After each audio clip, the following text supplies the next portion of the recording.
Okay, so we are going to be looking at a groundwater model which goes along with the Protecting Your Groundwater worksheet. Okay. In this worksheet, you'll be looking at a ground cross-section in which we look at different wells, represented here by the 3 different plastic tubes, at different levels. So this one is in the top layer, which is made up by the pebbles. The second one is a little bit lower. It doesn't quite penetrate this layer of clay. And the last one goes all the way through, down below the layer of clay. In this groundwater model, what we are looking for is how the contents of this beaker, a blue liquid which represents pollution, travels through the underground passageways in what's known as an aquifer. So let's observe. As you can see, the blue liquid is traveling into the ground, and as it fills up, we can see that there's a zone of aeration, an area where the water is not reaching to the surface.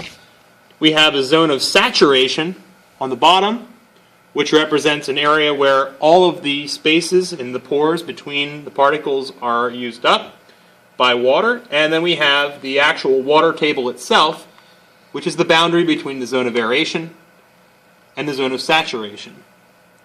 Now, as you can see, the blue liquid as it is sitting here is pollution, and what I'm going to do next is we're going to add more water to this to determine what happens when a rainstorm occurs. Keep in mind our 3 different wells here, and we'll look to see if any pollution is in our wells as the water goes through.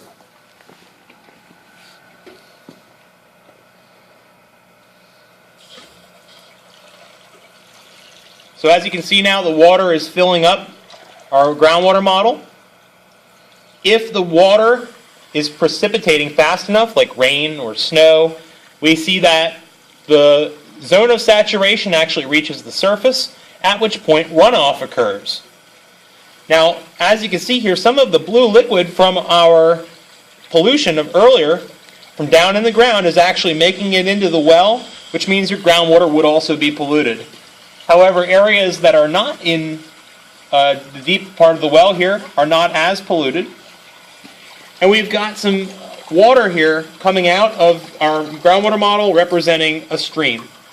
What I'm going to do next is lower the amount of water entering our groundwater model, less rain, and you'll see that the amount of precipitation has reached a point where runoff is no longer occurring.